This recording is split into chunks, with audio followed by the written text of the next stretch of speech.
Good morning, class. Welcome back to YouTube classes. So today we are going to continue with the topic refraction of light. As you can see on the slide, we are going to discuss about refraction through glass slab. Now, what is a glass slab? Glass slab, if you look here, which is shown in the form of a yellow color PQRS figure. This is actually a rectangular block which is made up of glass.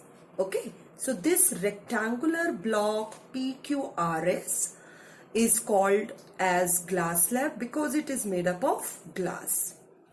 Now, what happens when a light ray is passing through it? Now, why we are talking about this case? Because here this incident ray is right now in the rarefaction region, or you can say that here this region is air, so the light ray is coming from rare region towards the glass, that is a denser region. So whenever the medium is changing, the light ray is going to refract. This is what we have learned in our previous few classes. So the incident ray here, that is AB, which is traveling towards the glass slab, when meet at the interface, which is the interface here, PQ. Okay, when the light ray meets the interface of what? Of air and glass. So due to change in the medium, the light ray will bend. Now, because the light ray is traveling from rare to denser region, the light ray will move towards the normal. So here is our normal Mn. You can see that this angle of refraction R is smaller than angle of incidence. This is what we have learned in our previous classes also, that angle I will be greater than angle R. When this will happen? When the light ray is traveling from a rare region to the denser region. Now this refracted ray, which is the refracted ray? This one. Here with this arrow we will show. This refracted ray, when meet the other end of the glass slab, that is interface SR. Now again, the change in medium is taking place. Here the change is from denser region. So I am writing here D for denser and R for rare. So now the light ray is leaving the denser region, that is glass, and entering into the air, which is a rare region. Now what happened when the light ray leaves the denser region and enters the rarefaction? Yes, it bends away from the normal. So you can see here the light ray is shifting away from the normal. So in this case, in the glass slab case, refraction takes place two times. When the light ray, look at my cursor, when the light ray enters into the glass slab, then the refraction takes place.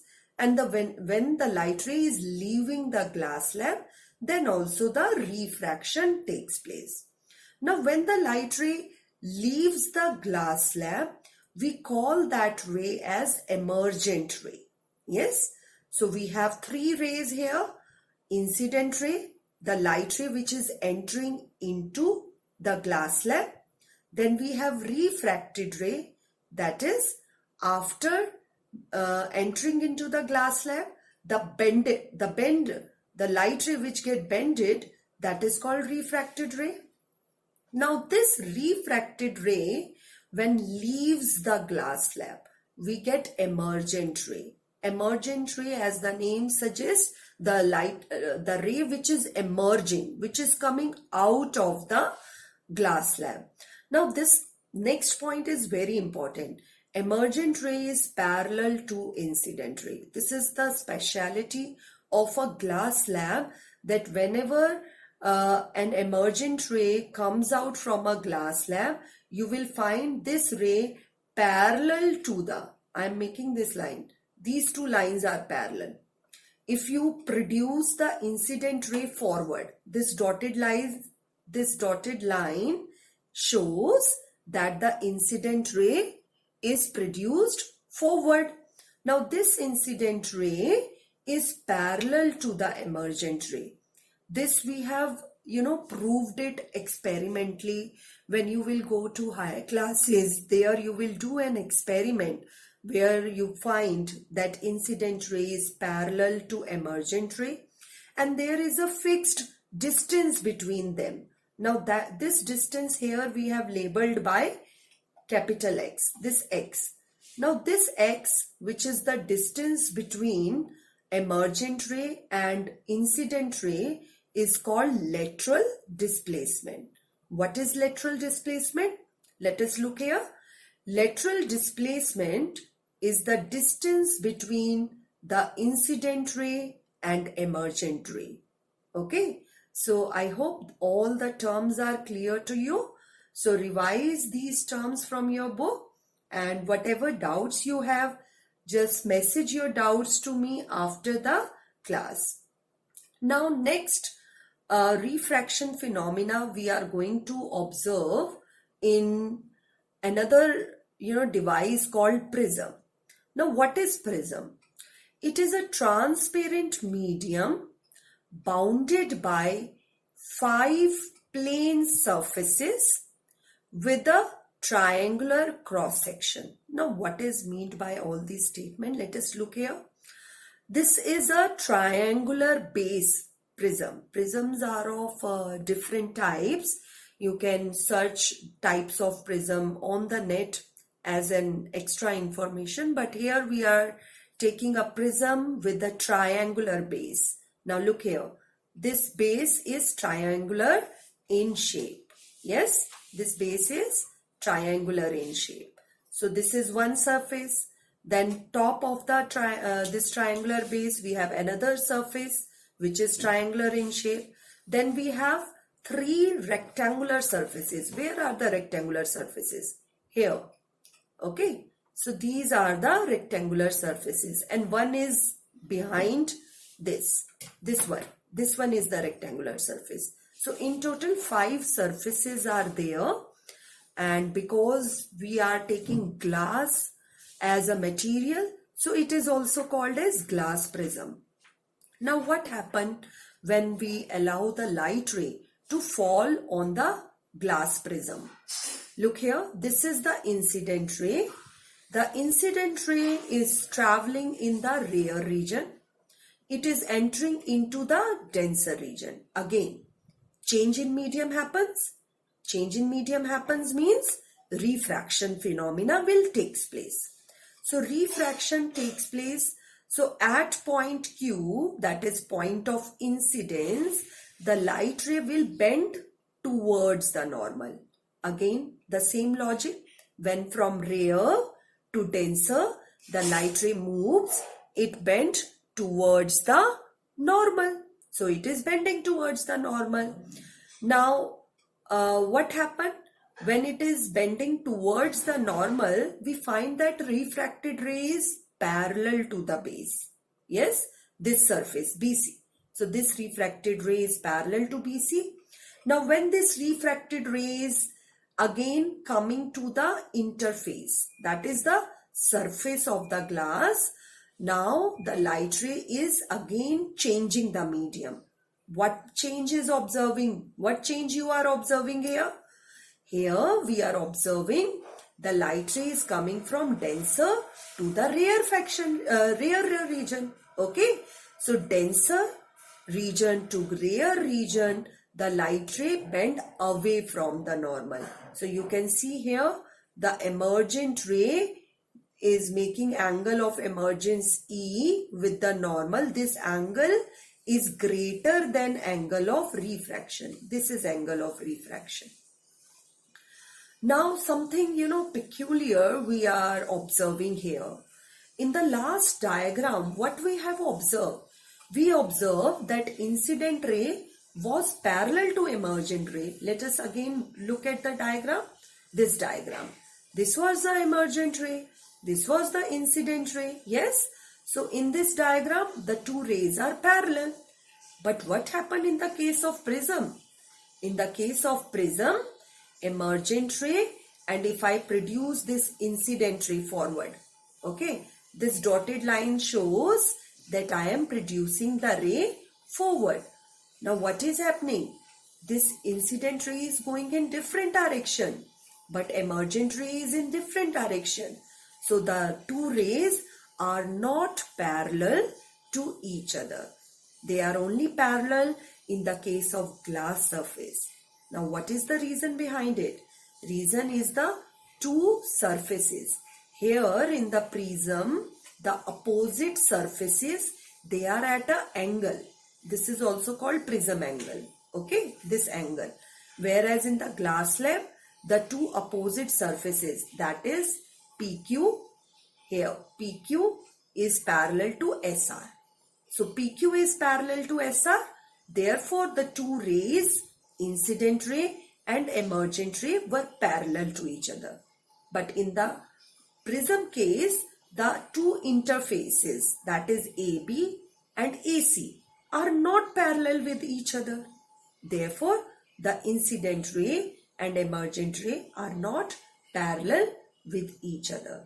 Okay, so lateral displacement is observed in the case of glass slab. Now next is why we are talking about glass prism.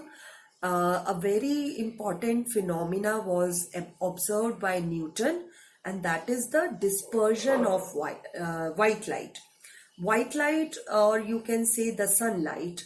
So white light, sunlight, when it is passed through a prism, it actually splits into 7 different colors, which are, the other colors, you can say shades are also there, but broadly we can say that the white light splits into 7 different colors, and those 7 colors, they actually are arranged in such an order that they form a spectrum called Vibgyor.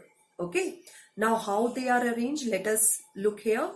So you have a white light which is falling on the prism.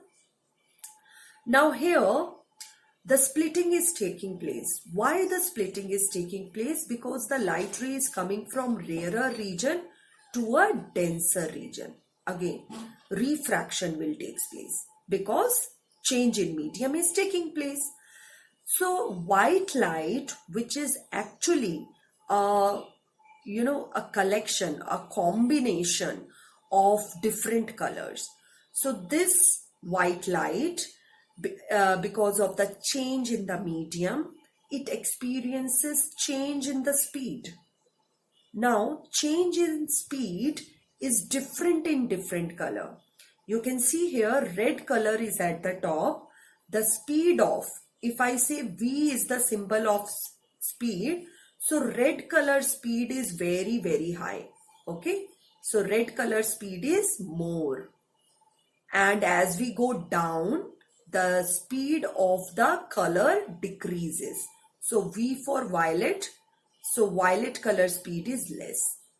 So due to variation in the speed of different colors, we see splitting of white light.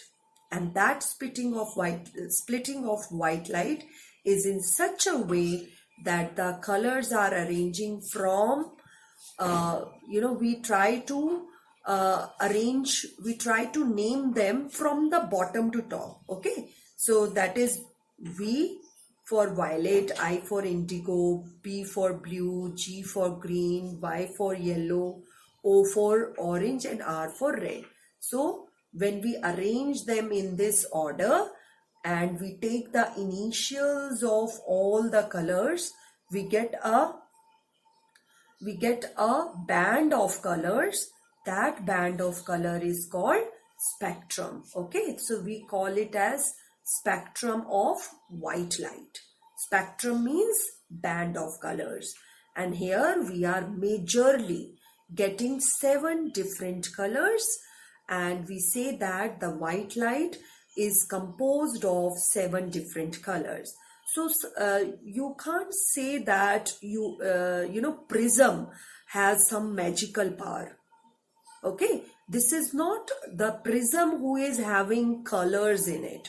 It is the white light which is made to fall at a certain angle, a specific angle we observe this thing. Okay, so at a particular incident angle, when the white light falls, due to change in the speed of different colors, different components of the white light, the light splits into different the bending, you can say the bending in the colors is different because speed of every color is different. And as I have already told you, speed of red color is maximum, whereas as we going downward in the spectrum like this, the speed of the colors decreases. Now this unique phenomena we observe in the nature during the formation of rainbow. During the formation of rainbow, this raindrop, one raindrop acts like a prism. Okay, now the sunlight, which is also the white light, when enters into the raindrop, refraction takes place at this point, then total internal reflection and another refraction takes place.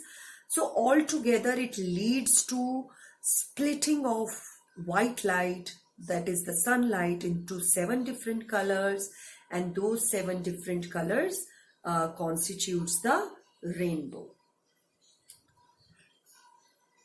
Now here we are, let us quickly go through the cause of the dispersion. Now what is dispersion? Dispersion, just now we have discussed that when a white light passes through the prism, it splits into 7 colors. So splitting of white light into 7 color is called dispersion. What is the cause for it? The cause is speed of light is different in different medium. In fact, we can say that every component of the white light, because they have different speed, therefore bending of every color is different. Here violet light, which has minimum speed, refractive index is maximum. When I say refractive index is maximum, means bending is maximum. This we have studied earlier when we talked about what is refractive index. So refractive index is the number which tells us how large or how small is the bending. So more the refractive index means more the bending. Now whereas red color, which has maximum speed, the refractive index is minimum. Now refractive index is minimum means bending is minimum. Okay, so we say less deviation in the path of red light, whereas in the path of violet light, deviation is more. Okay, now when I say deviation means if red light is here, so there is little deviation. Now if I take, say, violet color, okay, I have taken this blue color, violet color. So if I check the path of a blue color, you can see more bending is here. Okay, so from this figure we can conclude that the cause of the dispersion is change in the speed of different components of the white light. Now the next important topic in our syllabus is spherical mirrors. Now what are spherical mirrors? As I say the word spherical means something which is sphere, okay, in the shape of ball. So what I have done, I have taken a glass ball. Imagine I have a hollow glass sphere. Now this is the hollow glass sphere. Now glass is, transparent. But what I have done, I have made the inner surface of this glass shiny. All of you know how to make a plane mirror. We have learned this in class 7, to make a plain mirror, you have to paint the surface with silver color. So here I have painted it with the silver color from inside. Now this surface is the reflecting surface. When I say reflecting surface, means the light rays will fall on it and they will reflect. Now what is meant by reflection? We have studied in our first class of this chapter, introductory class. I told you reflection is the phenomena where the light rays reflect backward. So this light ray is reflecting backward due to this reflecting surface. Okay, so when when you have a surface where the bulging part, this is the outward part. Okay, if you curve your hand, the outer part of the hand acts like a convex mirror. Whereas if you make your outer surface of the glass shiny, look here, यहाँ पे मैंने inside paint किया है silver को. Here outside I have painted, so this surface become the reflecting surface. Reflecting surface means from the surface from where reflection of light rays will take place. So imagine you have curved your hand in the form of C. So the palm region, that is the inner surface of the hand, will be called as concave mirror. So this side is called as concave mirror. Now let me draw the mirror for you. For example, I have drawn C, okay, a curved line this, and so I have drawn that this is the non-reflecting surface. Remember class, we have to draw a non-reflecting surface in the mirror by these lines, small lines. Okay. Now, if the inner surface, like if this is a hand, so the palm region, if the light ray is reflecting back from this inner surface, we call such mirrors to be concave mirror. Now, what mirrors are called convex mirror? Let us make the convex mirror. In the case of convex mirror, we will draw a line like this. Okay. Now here the inner portion, that is the palm region, you can say. The palm region is the non-reflecting surface, whereas the outer region is the reflecting. So here the reflection takes place. All the light rays will fall on this and reflection will take place. So in the case of mirror, the laws of reflection has to be followed. So everywhere on convex mirror, concave mirror, laws of reflections are valid. Yes. Now many other terms which are important in the mirrors, you should go through it. One thing is, if I have taken, some portion of the mirror. So this portion, I have cut my hollow glass and I have taken a small portion from the hollow glass. Okay. So this portion, if I have a surface like this, okay. So this is a concave mirror. Concave mirror में inner surface reflecting होती है. I am taking C as the center of the circle from which you have taken a mirror. आपके पास एक hollow sphere था, उसमें से आपने एक portion cut किया है, ठीक है? And that hollow sphere has a center C, yes? And the distance of this center C from the pole. Now what is pole? Look here, this point P. This pole is the center of this whole mirror. आपका ये जो mirror का ये length है ना, ठीक है? That is Mn, or which is also called aperture of the mirror. So Mn, that is this point. This is M. Let me write down here M and N. M and N is the portion where the light rays are going to fall on it. Yes, and the center of the mirror is called point P. The distance between C and P is called radius of curvature. What is center of curvature? That is the center of the glass sphere. And what is radius of curvature? That is capital R. Capital R, radius of curvature, is the distance of center from the pole. So I am writing down here capital R. Now what will happen if I take half of CP? Okay, let me take half of CP. Let me take this and call this as point F. What is F?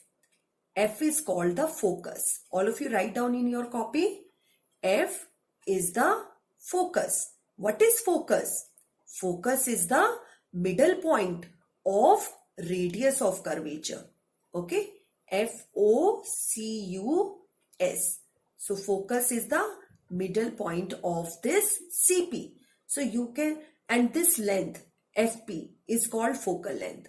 Again, write down, this is something very important and we are going to discuss this in the next slide, that FP is the focal length. Let's just write down focal length. So children, whatever diagrams you have studied for the glass slab, for prism, for these spherical mirrors, you have to draw the diagrams in the copy. Okay. So till now we have studied that we have two types of spherical mirror, that is concave and convex mirror. In the convex mirror, we see this portion, that is the outer portion, is the reflecting one. This is the outer portion which is reflecting one. Okay. Whereas in the case of concave mirror, the inner surface, if you are making your palm, your hand in C shape, okay, or if you keep the spoon in front of you, the inner surface of the spoon will act like a concave mirror, whereas the outer surface of the spoon will act like a convex mirror. And in both the cases, we have center of curvature. Center of curvature is the point which is the center of hollow glass sphere from which you have cut out the mirror. आपने जिस hollow sphere में से mirror के portions cut किए हैं, उसके center को center of curvature कहते हैं.